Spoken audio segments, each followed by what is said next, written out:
speaking of snacking, I need to have a snack. Whoa, what?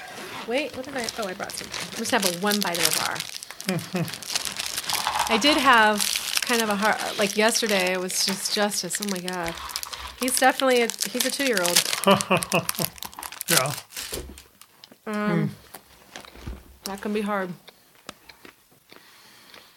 I texted Steve for the first time. I'm really annoyed right now with Justice, so when you come home, please don't say anything rude. Thank you. He's like, thanks for the heads up. That was so funny. I mean, really, if he would have come home and said like a single thing, like, oh, how come there's so many new dishes? I would have been like, because he does the dishes. I do the cooking, he does the dishes. I was like, just giving a heads up, don't say a single thing. My patience has been tried. It is no longer there. I'm not going to be able to tolerate it. Because I had no more patience left. Okay. And so I was giving him the warning. By the way, I'm super annoyed right now.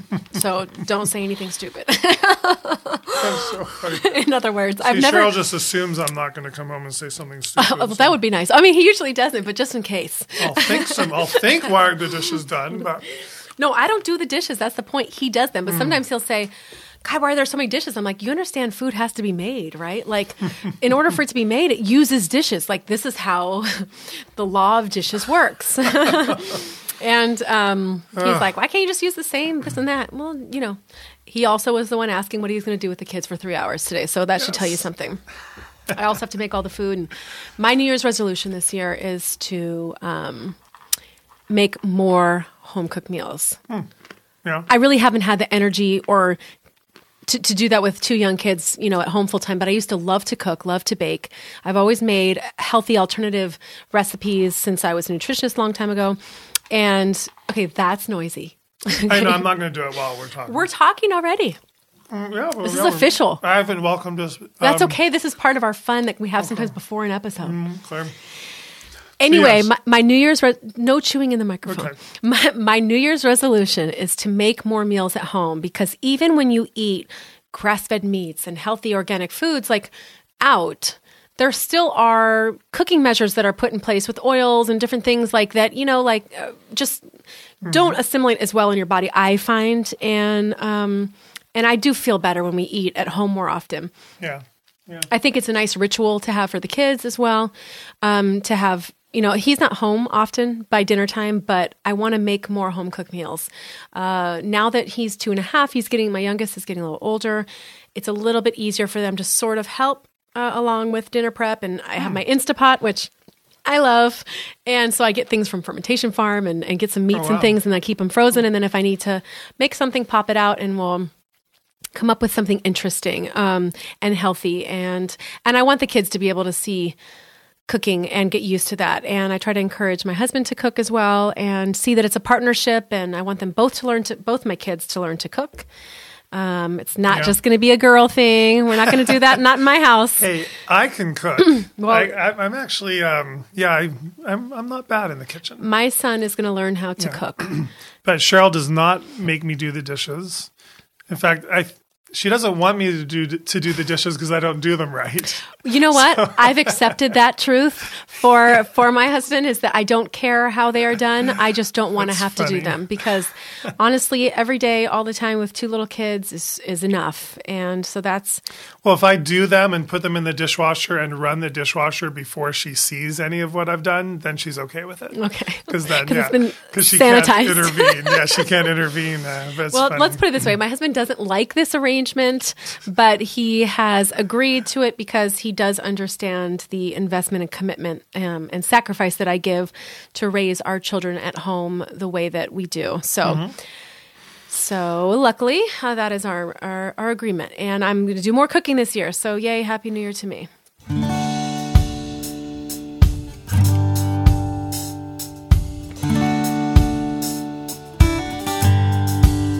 When you open the door for somebody else. Hi, everyone. Yeah, hey, everyone. We've missed you. Yeah, this is the Vaccine Conversation with Dr. Bob and Melissa. Or it's with Melissa and Dr. Bob. No, it's sorry. actually with Bob and Dr. Melissa. Okay. That's what it is. You guys didn't know, but I am a doctor, so. Yes, she is a doctor of SAT math and of music and Yes. of healthy cooking. And of holistic motherhood. Yes. And of breastfeeding. Like, Yes. so their kids are like super old. Yeah, and- like teenagers at least. I know, right? But yes, welcome to this episode. We are going to have, I guess I wouldn't say lighthearted, but not as heavy as our last one, which was about what brought each of us to this vaccine debate. And if you're interested in that, make sure to check it out. It's our personal stories. Yeah, I was almost crying. In fact, I have cried. That's I because have cried you before took when your, you've told me your it's stories. It's because your trail mix was taken away during the last episode, and he was really upset. Melissa won't let me chew like into the microphone while we're podcasting. He needs because to she thinks frequently it's annoying. snack because of his blood sugar, quote Yes. unquote. And so it was. I'm all snacked up now, so Okay, I'm good. ready to talk. I guess I'll introduce this. This topic. Melissa has been very active on Facebook lately. You just have had a lot of time to. I don't know. You haven't had a lot of free time, but what free time you do have, you've been really devoting to a lot of very interesting. I've had research. a candle burning. I Right. should say that I have had a light burning that I haven't had the kind where you wake up in the early in the morning and you're thinking of something and how to best say it, and Yeah. you're writing it down because you're thinking of these conversations that you have with people, and you're thinking of what people on the other side of this, the pro mandate side, are saying, and you're thinking of that conversation, and then you're writing to them, and Right. and it's hard to let those thoughts settle for me sometimes. So sometimes I write it down, and I've been honestly very surprised how they've resonated with people. Yeah. And it's called it's your truth series, and on your Facebook page, your personal Facebook page, and I thought I'll get like a text, at 7 a.m. You'll be like, "How is this?" Or it'll be like 9:30 at night. What do you think about this? And you've like written out just something that really does resonate, and of course I have to edit it, and fix it a little bit, and there's a few spelling errors here and there. That's not true. That is not true.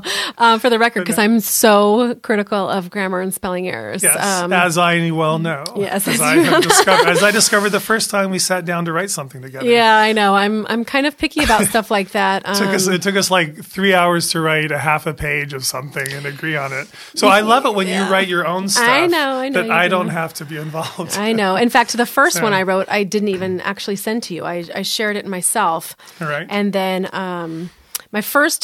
the very, very, very first post I said was actually introducing this podcast. It was talking about how this conversation is uncomfortable and how we need to be having it. So tune in and join us. And that was my first one that said, #truth. But when I started to unknowingly make it into a series, I wrote a post on ethics. And this was the one that I did not send to you first, but just posted because I often hear the argument that it's your ethical responsibility to vaccinate. That how could you be so selfish not to vaccinate because of everyone else and everyone else who can't, and those who are young enough to get vaccinated, and then the elderly. And I sat with this idea of ethics. Now, I was a sociology major. I did study in psychology, philosophy, communications, and education as well. And in sociology, you study a lot of things about human behavior. And of course, ethics is one of the things that comes up. And I sat with the idea of an ethical responsibility. And God, all I could think to myself was ethics. To me, ethics would be not forcing somebody to have a medical intervention when it could cause their child harm. When you know that there is a risk of side effects, ethics to me would mean not forcing that child to be collateral damage, not forcing that child to take a chance and hope something doesn't happen to them.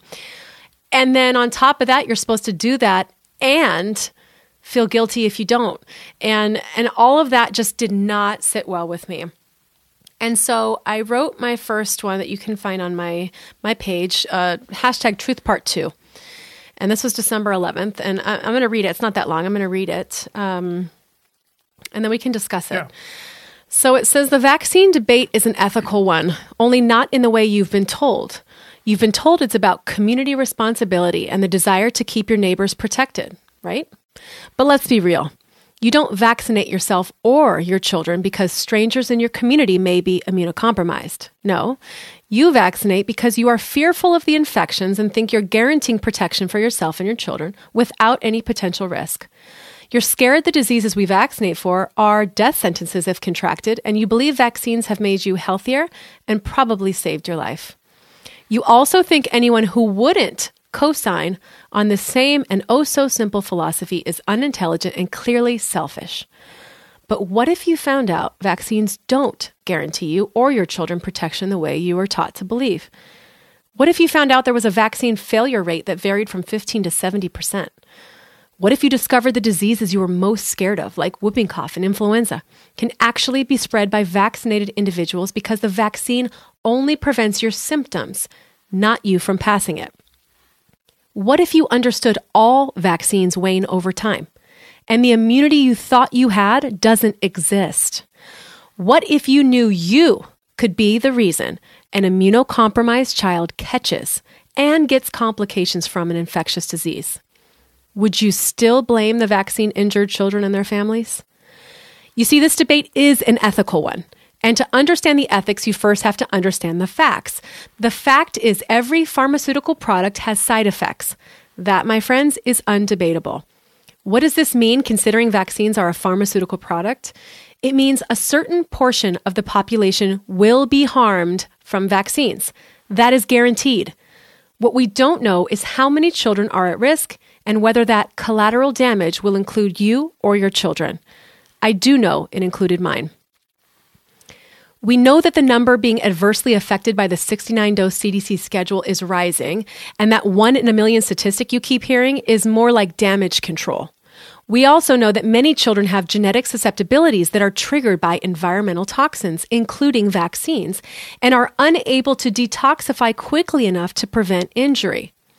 We know as a society that one-size-fits-all has never worked in medicine or for medical treatments, since each body is unique and responds uniquely to foreign components. And we know there have been hundreds of thousands of injury reports, including death, from adults and children after receiving vaccinations. Do you still want to continue ignoring vaccine-injured children and their families? So yes, this is absolutely an ethical debate, because it is unethical to mandate a product that has known side effects.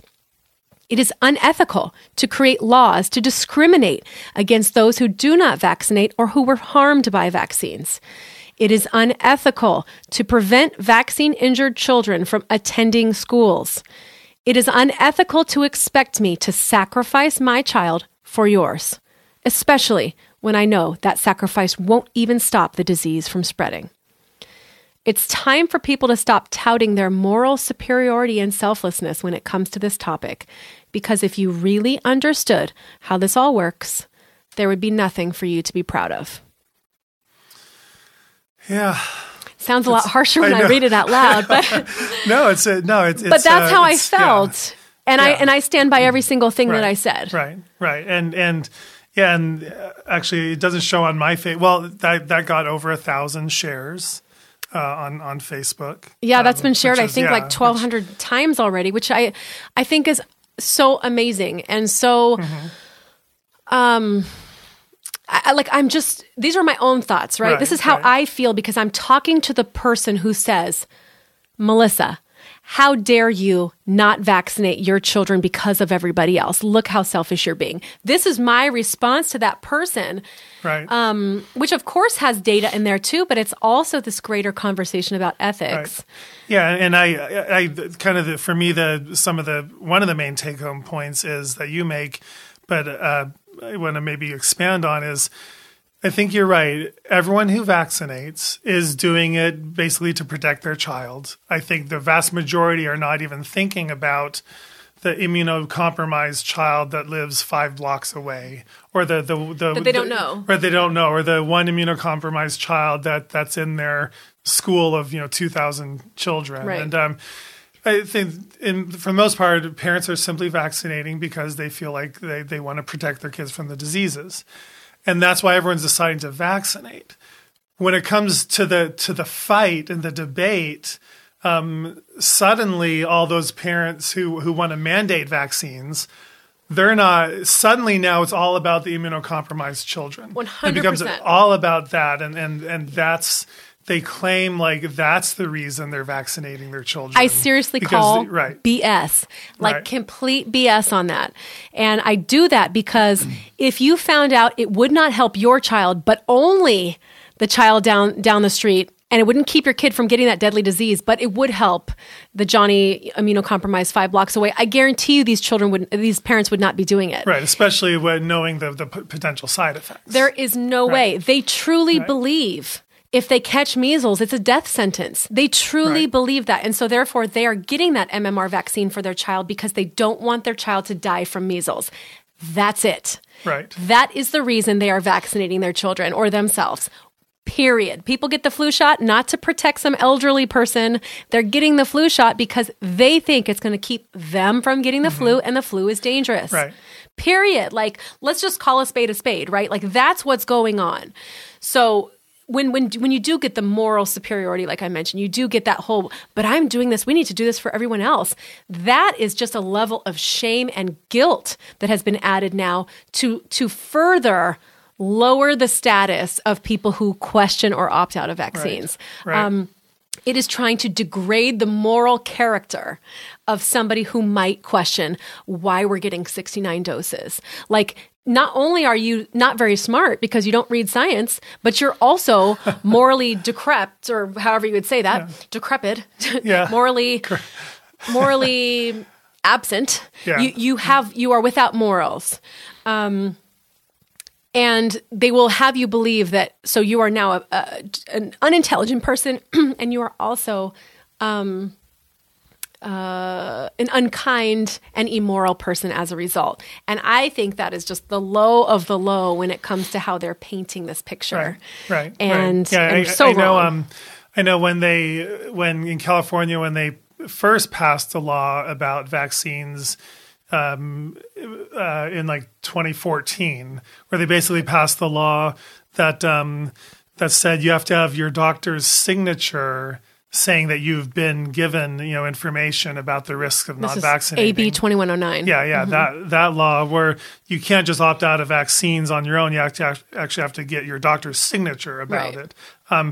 They part of what the opposition, who was the people who were trying to pass that law, one of the things they did is they brought up the issue of immunocompromised kids.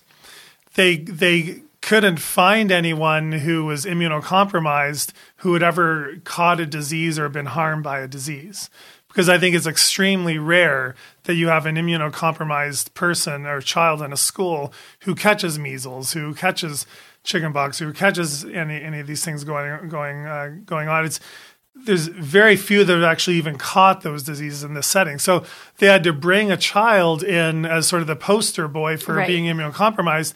He wasn't even immunocompromised anymore. He was like done with his treatment, I believe. But he was never harmed by a disease. He was never put in danger.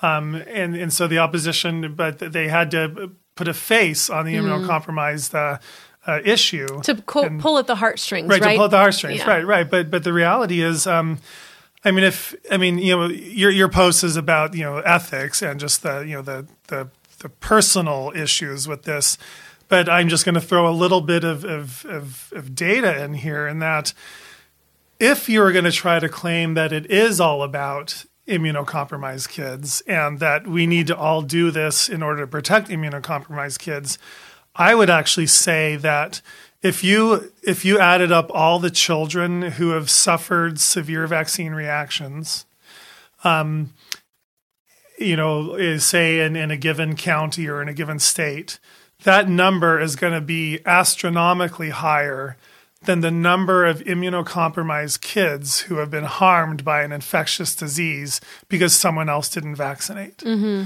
Those numbers, they're not even going to be in the same ballpark. We know in the United States, in our whole country, over 2,000 severe reactions are reported every year, but that's just what's reported. The true number is probably 20,000 or 200,000 severe reactions from vaccines, where someone is now harmed because they got a vaccine. How many immunocompromised people suffer harm because they caught an infectious disease in school because an unvaccinated kid was around them? That number could actually be zero. It's probably not zero. There probably is one or two, but it's not 20,000. No, it's not 20,000. Yeah. It's not 2,000. So how can us as a society decide it's more ethical to kick all those, non-vaccinated kids out of school, all those kids that have already been harmed by vaccines but don't want to continue vaccinating? Let's kick the thousands of them out of school to let, the one person who's immunocompromised stay in school. I mean, to me, the ethics don't add up. The numbers don't add up. The ethics don't add up. What about how is it ethical to mandate vaccines and now allow a certain other portion to be harmed by what they now have to get in order to go to school? So outside of just kicking the ones out that have already had the reactions, but how is it ethical to mandate and therefore, by definition, have a new percentage of people that will be harmed by that? Yeah. So all these new people are being harmed all for this limited circumstance. Yeah. I think the problem comes down to the fact that there is not a face. There is not a poster boy for vaccine injury. Right. So if the child with vaccine injury is in the assembly room or in that Senate room during a hearing, and people had to look at that, they had to see what that looks like. They had to live with it, which is something that it's not covered on the media. You don't see the child who is wearing a helmet and unable to have a normal life in teenage years. It has to be in a padded room and has these episodes all day and all night. You don't see Channel 4 and Channel 2 and Channel 5 and Channel 11 covering that story. They will not cover that story. Right. So there's no face to those people. Right. And there are thousands of those kids to the one immunocompromised kid. But you'll get the immunocompromised. He'll make the news. He'll make the news. But the other problem is we know all these vaccine injured kids exist, but the public completely denies that they're vaccine injured. So, we were at a school council meeting where you and I talked about some issues, and there was a mom there that was showing pictures of her severely vaccine injured children to the school board, showing these pictures and posters she had made saying, this is what happened to my kids. Here's my kids before vaccines. Here they are now, devastated in wheelchairs. And it's because they were immediately and severely vaccine injured. In the minds of the school board members, they're in complete denial that is even related to vaccines. And that's why those moms' children are invisible. They're invisible because they're largely at home. But even when they are out in public, people ignore the fact that it's related to vaccines. So their vaccine injury is invisible. In fact, they're probably the largest group of invisible, people with disabilities in our country. Right. And so even though those— who are being discriminated against. Right, exactly. And even though those 1,000 exist, everyone looks at the one child who has leukemia, who is now immunocompromised, but wants to attend school. He has every right to attend school. But really, so do the hundreds or thousands of vaccine injured kids. They all have the same rights to be there, and it is wrong for us to say one person or these other people don't have those same rights. They should all be. But there. one is validated in the eyes of the public, and one does not exist. Exactly. And the irony there is the one that doesn't exist is far more numerous.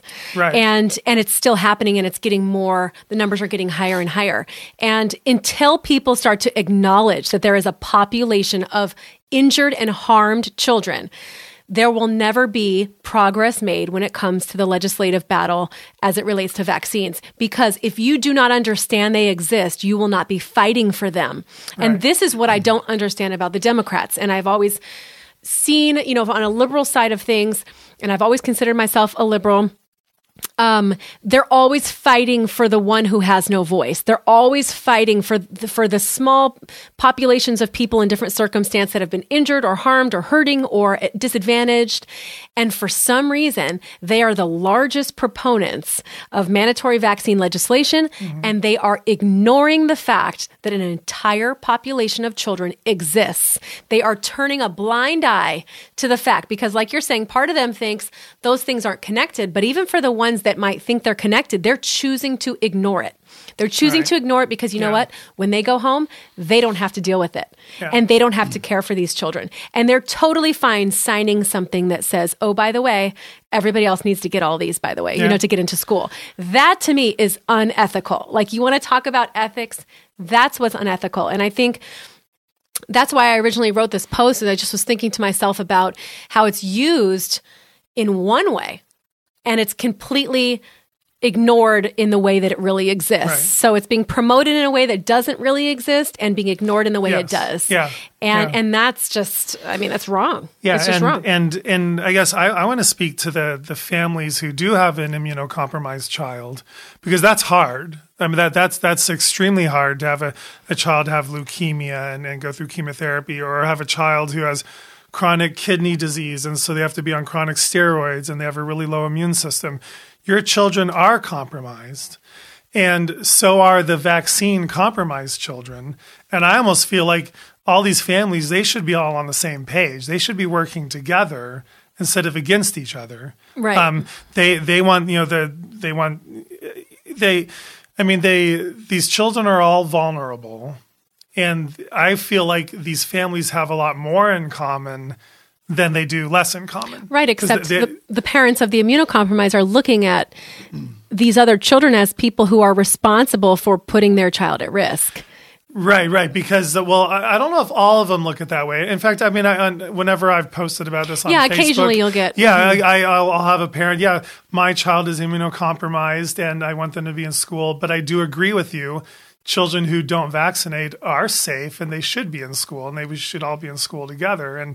But then there are those who have been trained essentially by the medical establishment that has cared for their child in whatever condition that they have. They have been trained to believe that those who opt out of some vaccines or all vaccines are the ones that could be responsible for the death of their child. And they've just now suffered, whether their child has cancer or something else, they've already come back from death, so to speak, and they're thinking, I don't want, but it just comes down to a lack of information. And I think in order for anything to be ethical, all the information, all the facts need to be out there. But, with that post, I was really surprised how many people thought that it related to them, and I could see people that shared and what they introed on their post when they share. I can actually look at that and see, and a lot of people are saying, this speaks my heart. Like, this is exactly what I'm thinking. Like, I couldn't have said it any better. And I was so taken back to think that there are other people that feel the exact same way I do. I'm so glad that my own personal thoughts resonated with other people, and I hope sharing it on their own Facebook pages open the eyes to a few people that maybe were in the middle on this or don't understand how they feel about this, and could maybe see it differently. Whatever you choose to do is fine, but it's not okay to lose compassion and empathy for the families that suffer. Right. Again, all these families with compromised children, no matter what the source of your compromise is, should be together. Should understand each other and love each other and support each other. And doctors need to start acknowledging that they exist. That needs to happen. Yes, there needs to be a face to vaccine injury. Right. Okay, so let's talk about ethics. Let's talk about this concept that is used to push more people into vaccinating, and it's also used to defend people from not having to continue vaccinating. Right? When we talk about ethics, it's ethical on both sides of it. Obviously, you saw where my post went on this. But I looked up some different studies, some different articles on ethics as it relates to vaccination. And one of these first studies is called How Schools Are Dealing with Anti-Vaccine Parents, because, that always becomes the thing. It's the label, the anti-vaccine thing. And one of the things I underlined right away was it says vaccines only work if enough people in a community are vaccinated. They only work then. And so part of what they are giving us as the ethical responsibility is everyone has to do it in order to protect everyone. And so I just thought about this actually the other day, because I'm thinking, back when the vaccine program started, nobody was quoting 95%. Nobody was saying that we needed to get a certain level of herd immunity threshold in order for these to work. People just put the vaccine on the market. People opted to get it, to get them if they were worried about that disease. It was never like, hey, by the way, in order for this to work, we all have to get vaccinated up to 95%. That was never the truth of it in the 50s and the 60s and the 70s and the 80s and the 90s. It didn't start moving that way until relatively recently. And so I thought about this yesterday. Have vaccines always needed 95% to work? Because if not, how did they reduce the morbidity and mortality all of these years? How did they work? How did they succeed? So, you hear people talk about vaccines are the greatest achievement of mankind in modern medicine because they have reduced the disease. But how did they do that if they weren't at 95%? Because they weren't. Right, they weren't for many, many decades. We know the vaccination rates back then were nothing close to. We have higher vaccination rates than we've ever had for the schedule because remember in the 80s or 90s, it was only one dose of MMR. And once they introduced chickenpox, it was only one dose. So considering what they're requiring now, we have the highest numbers of vaccination compliance that we've ever had. And yet the argument is it's still not good enough. Right. Yeah, and I will tell you that I was kind of indoctrinated to believe that in medical school in the 90s. They did start teaching us that 95%? Yeah, that not just 95%, but everybody needs to comply in order for these vaccine programs to be effective. And I remember worrying, gosh, what if only 85% of people get the chickenpox shot? We're never going to get rid of chickenpox. Yeah, but I remember thinking about that. The irony is that people were not anywhere close to those numbers, and there still weren't these crazy epidemics. You know what I'm saying? So, even though it wasn't at 95%, it wasn't like anything was happening. Right. You know what I mean? It's not like all these diseases are coming back and killing people left and right. But when this concept of needing vaccines in order for them to work, everyone has to do it. That puts that moral responsibility on everyone, right? In order for this to work, you all have to do it. And so therefore, it is your community responsibility. I just don't think the vaccine makers, the original inventors of vaccines ever conceptualize the idea that everyone had to do it in order for it to work. It is supposed to work because it goes into your body and it works. That's the goal of the vaccine. The idea that, how can you ever really get everybody to do it enough to make it work? Because then what if you just, like you said, 1 or 2 or 3% points short? Does that mean all the other people that did it for nothing? It doesn't really make sense to me. And in fact, the reality of this is that the reason we're not 100% eliminating these diseases, especially the ones that are very contagious, like measles, is it has way more to do with the fact that the childhood vaccination wears off, and we have this huge, herd of, effectively unvaccinated and susceptible adults. We will never get rid of measles. It'll literally be impossible to get rid of measles. Not because a certain number of people are not vaccinating. It is mostly because the vaccine wears off, and adults travel around, and honestly, adults are the people that start a lot of these outbreaks. Right. Vaccinated adults or unvaccinated adults, and that's the reality of it. But you're right; they use it as an ethical argument as to why we should vaccinate. Right. And they also, unfortunately, use it as an ethical argument as to why it's okay if some are harmed. Because everyone has to do it in order to help eliminate these diseases. So if some people are harmed by it, that's ethically acceptable. And so they're saying everybody has to do it to help the people who can't, right? That fall into that immunocompromised. Right. So let's look, and we'll talk about the Senate hearing in a couple more episodes. Mm-hmm. But in the Senate hearing, they actually had a representative from a foundation that deals with immunocompromised people, and he gave the number 250,000, which is out of 330 million. We're looking at 0.07% of what the number of immunocompromised people, which is such a small amount to have everybody having to mandate this huge list for ethical reasons.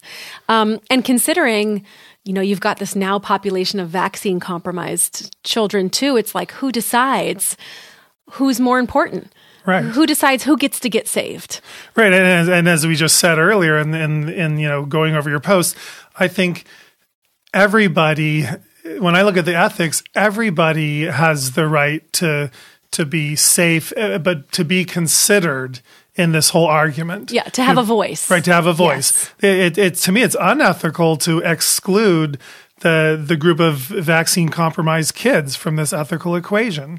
That just totally. is unfair. It's unethical. So, I think ethically, these arguments about 95% or more, I mean, they sound good, unfortunately, to like the uneducated public, or they sound good just to the layperson. It makes sense. It made sense to me as a doctor, honestly, so let's look before I even thought about it. 95%. So what if that were true for just measles? Why are they pushing that complete compliance for the list of diseases then at that point? Why does it become so, like when you look at 277 in California, let's say it was measles, needs 95%. Okay, why are we mandating 10 different diseases then, all doses, in order to be able to go to school, and using the concept of herd immunity 95% as a catch-all for all diseases? Right. If it's really only one, because we know there are supposed to be different thresholds, nobody was talking about what each of them was, and let's just find the ones that we need to focus on. It became an overall, everybody has to be vaccinated for everything, 95%, in order to be able to have rights. Right. And we talked about that on the Middle Ground YouTube show that we did. Do you get micro when you talk about these issues, or do you look at it from a macro perspective? Do you like break down each individual vaccine and try to decide, what are the issues around only that one vaccine, and should it be mandated? What percentage do we need? Or is it easier for legislators and lawmakers just to look at vaccination as a big picture? And if you need 90% on one disease to cover it, which we know isn't even true, it's just easier if we just get the entire schedule mandated while we can. It might be easier. It's just easier. Right. It might be easier, but it doesn't make it any more right. Right. And the American public, I think, doesn't look at it that way. I think when families are stressed out about trying to decide about vaccines, they're not thinking all vaccines or none necessarily. They're thinking on a micro level. They're thinking, okay, do I need a polio vaccine? I don't know. Do I need a tetanus shot? Or this dose of it? Do I need the measles vaccine? Maybe I want my kid to catch chickenpox, so I won't vaccinate. And they're thinking on a micro level, but legislators aren't. Lawmakers aren't. The media doesn't. Because that makes you start thinking about it too much. It's just easier for the media to present one statement to apply to the entire vaccine schedule. And let's think about this. Do we need 95% compliance for hepatitis B in order to keep it from spreading? No, we don't. Right. But it's mandated in California. Right. 3 doses are mandated for school entry. And it's not even something that has a herd immunity threshold level. Right, exactly. Yeah, there's no research that tells us what threshold you need for hepatitis B compliance in order to reduce hepatitis B, because it's not in your population contagious it's not casually. There's no casual contact with something like that. Right. And the same thing with HPV. It's like they're working their way up in numbers there. Is it ethical to tell everyone that you need 95% compliance in order for the babies to be protected and the kids with cancer to be protected, if you are really only talking about one vaccine that they have seen not work to reduce the outbreaks over these recent decades? That seems unethical to me, that they are flat out lying about the rate that you need, right? Because you don't need 95% for all these things. And like you said, you don't need 95% for measles either, because even 100% wouldn't keep it at bay. But there's NVIC has a great article called "The Moral Right to Conscientious Personal Belief or Philosophical Exemption to Mandatory Vaccination Laws." And this was written in 1997 by Barbara Loe Fisher. I encourage you all to go check out this article, nvic.org.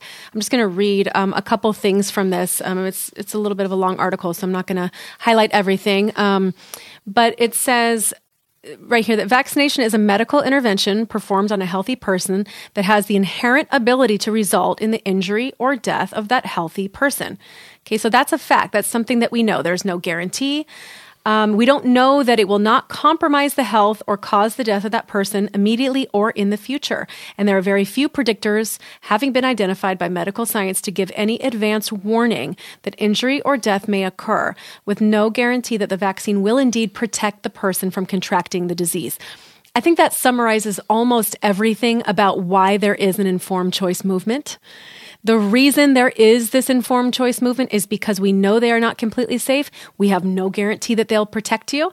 And this is what is, to me, at the core of the ethical conversation. How can you mandate something that you know can hurt people? How can you mandate something that you know won't necessarily stop the spread of infection? How can you mandate and take away rights for education and other personal rights, employment for adults? When we know that there are no guarantees. And when we watch legislators talk about this, they talk about it in a way like it is solid. They are safe. They are effective. It's proven. There's no more that needs to be said about it. And I think that's why people have such an issue with this, is that they are making something very complicated look very simple. And as a complicated issue, and parents know when things that are this complicated, just even non-parents talking about things like politics and religion and things that are very complicated, there's no such thing as being black or white on this. And there is such a big gray area. That's where everything exists, that when you have a gray area, you should not be mandating anything. And so, for me, the ethical side of this is pretty clear. It's why there are hundreds of thousands of parents, if not into the millions around the world, that are standing up for medical freedom and medical choice, informed freedom, informed consent. There's a reason these people exist. You know what I'm saying? Like, if everything were so simple, and these legislators are not very educated on this, I have to say, because I've spoken to so many just in California, they don't know the facts on this stuff. They literally just are given a packet of what to say. They read it right off the thing. And we can guess where that information comes from. Yes. And so, the legislators aren't educated on this, and they're making policies on this. And, we're made to be the bad guys because we want to bring to light the ethical concerns, the human rights concerns, educational rights. We're talking about a country based on freedoms that we've seen are just, are at risk on many levels, and people don't realize it's including everyone. They just don't see it. They don't see it as involving them. And that's something we'll continue to talk about. So that was our topic on ethics. We'll probably come back around to this at some point because this is something important to me and something that's important to this movement. And again, if you want more information on that article, visit nvic.org and you can find it. I encourage you to do so. Yeah, and weigh in with your comments too on our Immunity Education group page. We'll post a link when this is up, and we'll give you a place for comments. I'm curious what you guys think on the ethical side of things. Where do you stand? Where do you see medical freedom and medical choice fitting in with ethics? And are mandates ever ethical? Yeah, and then look back at Melissa's ethics post again. I think at this point, I mean, when did you do that post? I think it was almost 2 months ago when you did your ethics post on the ethics between Truth Part 2. Right. And so, I shared it from my Facebook page. So if you want to find it there, go back to, something like January 8th, or maybe it was even in December. Go back and maybe that can kind of get a second push and a second share around, because it is I don't know what the date is even today. Yeah. And moms, you get it, right? Like, I don't know what the date is. It's like one day just rolls right into the next. It rolls into the next. So asking me about time is never a good thing. However, you can't ask me about data, because that's something I got for you. Anyway, we have so many exciting episodes coming up, and lots more interesting topics, and appreciate everybody's reviews. We've had some great reviews coming in, and don't forget, we're going to talk about this, but we're all afraid that Facebook is going to go away. Our ability to discuss vaccine safety on Facebook is going to go away, and so how are we going to get a hold of people? So while you can, so go to our immunityeducationgroup.org website and sign up for our email list.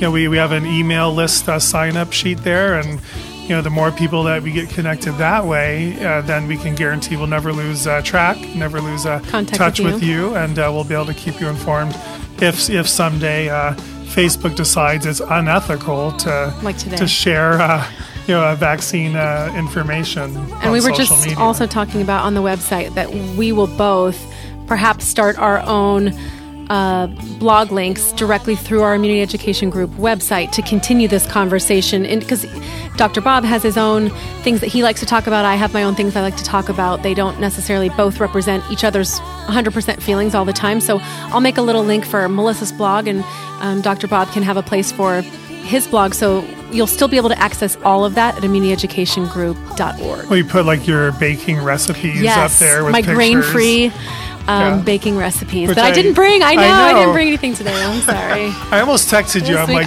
did you bake anything I should have made something. days? I know. I'll do it for the next one for sure. For sure. Cool. Okay. Well, thanks for joining us again for the vaccine conversation with Melissa and Dr. Bob, and we will see you soon. All right. Bye, everybody.